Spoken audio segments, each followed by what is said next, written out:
Why intrinsic motivation is so powerful.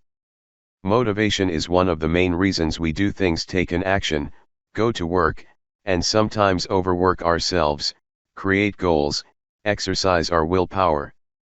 There are two main, universally agreed upon types of motivation: intrinsic motivation, also known as internal motivation, and extrinsic motivation, external motivation. The intrinsic kind is, by inference, when you do something because it's internally fulfilling, interesting or enjoyable without an expectation of a reward or recognition from others. Extrinsic motivation is driven by exactly the opposite externalities, such as the promise of more money, a good grade, positive feedback, or a promotion. And of course, we all know about the big debate about money. It's surely an external driver, but is it possible that it can sometimes make us enjoy what we do more? A meta-analysis that reviewed 120 years of research found a weak link between job satisfaction and money.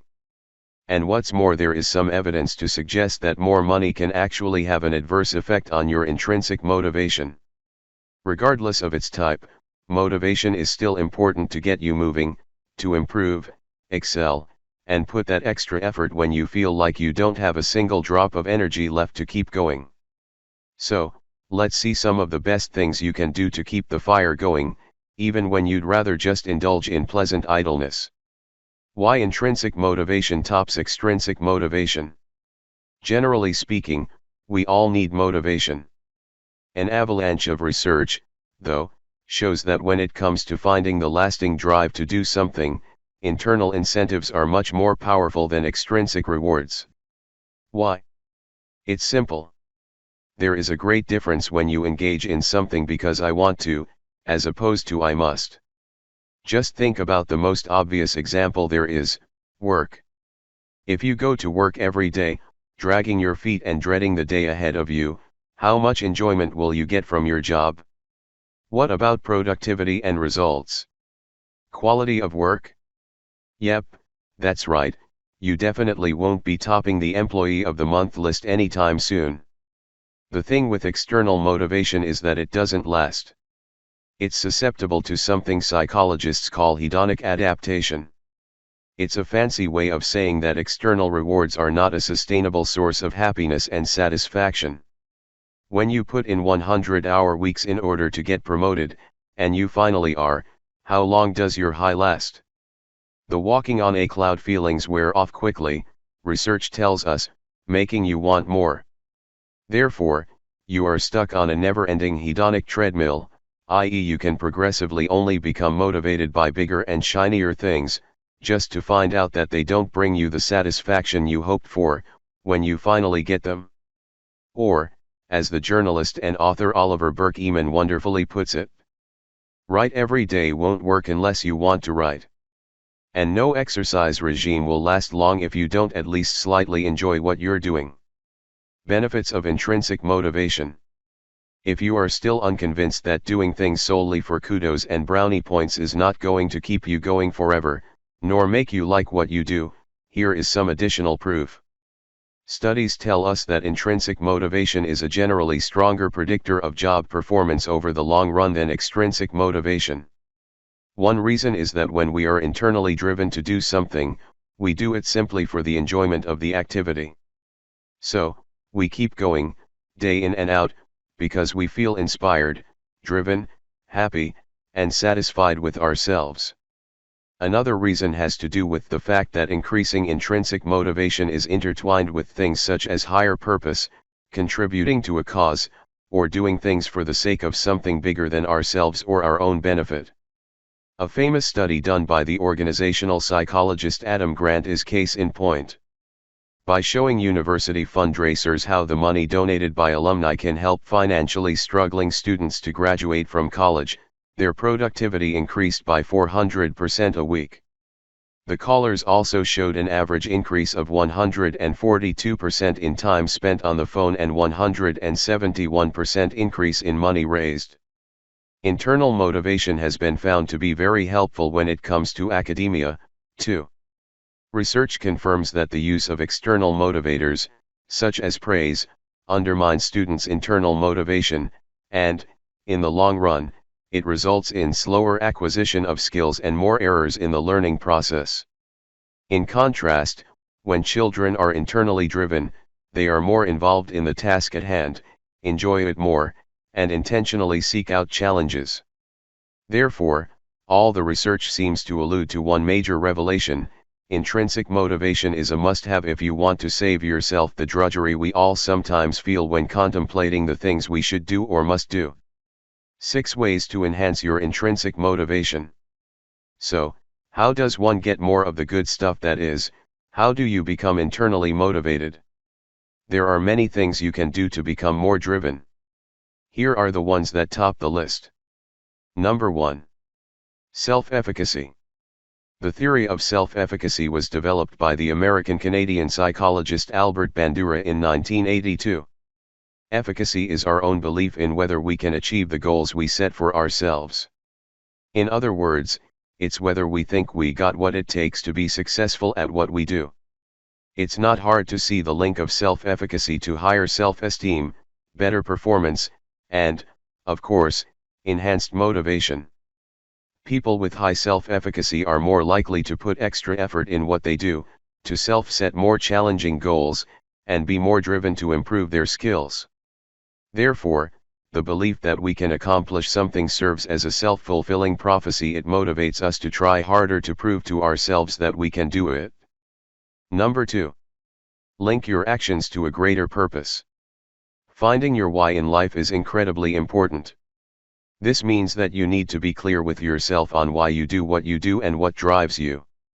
And no matter how mundane a task may be, it can always be linked to something bigger and better. Psychologists call this reframing your narrative. Remember the famous story of John F. Kennedy visiting NASA in 1961? As it goes, he met a janitor there and asked him what he did at NASA. The answer was, "I'm helping to put a man on the moon." Inspirational, isn't it? Rephrasing how your actions can help others and leave a mark in the universe can be a powerful driver and a meaning creator. Number 3. Volunteer. Volunteering is a great way to give back to the world. It can also help boost your internal motivation by making you feel important in supporting the less fortunate, learning new skills, feeling good about yourself, or linking to some of your inner values, such as kindness and humanitarianism. When you remove any external reward expectations and do something for the pure joy and fulfillment of improving others' lives, then you are truly intrinsically motivated. 4. Don't wait until you feel like it to do something. A great piece in the Harvard Business Review points out that when we say things as "I can't make myself go to the gym" or "I can't get up early," what we actually mean is that we don't feel like it. There is nothing that psychically prevents us from doing those things, apart from our laziness. But here's the thing, you don't have to feel like it in order to take action.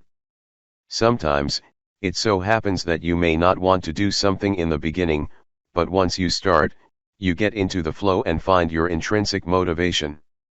For instance, you don't feel like going to the gym after a long day at work. Rather than debating in your head for hours for and against it, just go. Tell yourself that you will think about it later. Once in the gym, surrounded by similar souls, you suddenly won't feel that tired or uninspired. Another way to overcome procrastination is to create routines and follow them. Once the habit sets in, suddenly getting up at 6 a.m. for work or writing for an hour every day won't be so dreadful. 5. Self-determination, or the CAR model, as I call it. The self-determination theory was created by 2 professors of psychology from the University of Rochester in the mid-80s, Richard Ryan and Edward Deci. The theory is one of the most popular ones in the field of motivation. It focuses on the different drivers behind our behavior, i.e. the intrinsic and extrinsic motivators. There are 3 main needs, the theory further states, that can help us meet our need for growth. These are also the things which Profs. Deci and Ryan believe to be the main ways to enhance our intrinsic motivation: competence, autonomy, and relatedness, CAR. If our jobs allow us to learn and grow, and if we have enough autonomy to do things our way and be creative, then we will be more driven to give our best, and our performance will soar. In addition, as humans are social beings, we also need to feel connected to others and respected. All of these sources of intrinsic motivation, separately and in combination, can become powerful instigators to keep us thriving, even when we feel uninspired and unmotivated. 6. Tap into a deeper reason. Some interesting research done in 2016 sought answers to how high-performing employees remain driven when their company can't or won't engage in ways to motivate them intrinsically or extrinsically. The study tracked workers in a Mexican factory, where they did exactly the same tasks every day, with virtually zero chances for learning new skills, developing professionally, or being promoted. Everyone was paid the same, regardless of performance. So there was no extrinsic motivation at all, other than keeping one's job. A third kind of motivation was then discovered, which scientists called family motivation. Workers who agreed more with statements such as "I care about supporting my family" or "it is important for me to do good for my family" were more energized and performed better, although they didn't have any additional external or internal incentive to do so. The great thing about this kind of driver is that it's independent of the company one works for or the situation. It taps into something even deeper. If you don't want to do something for your own sake, then do it for the people you care for. And this is a powerful motive, as many can probably attest to this. Final thoughts?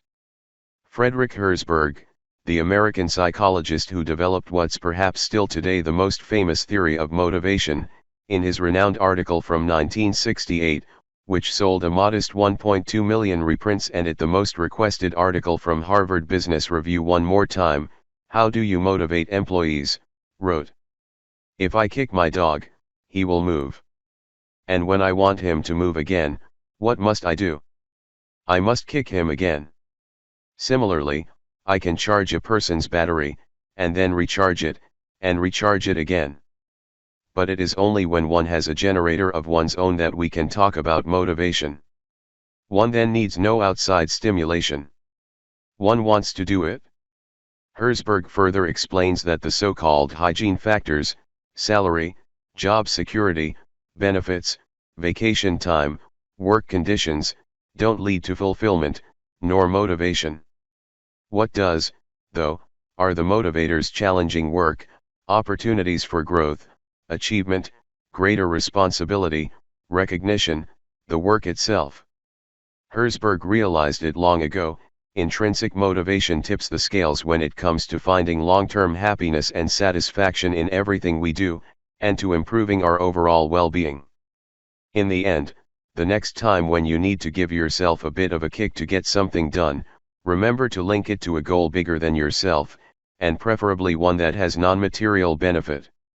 And no, don't say that you tried but it's just impossible to find internal motivation. Remember the janitor at NASA? Because once you find your internal generator, you will be truly unstoppable.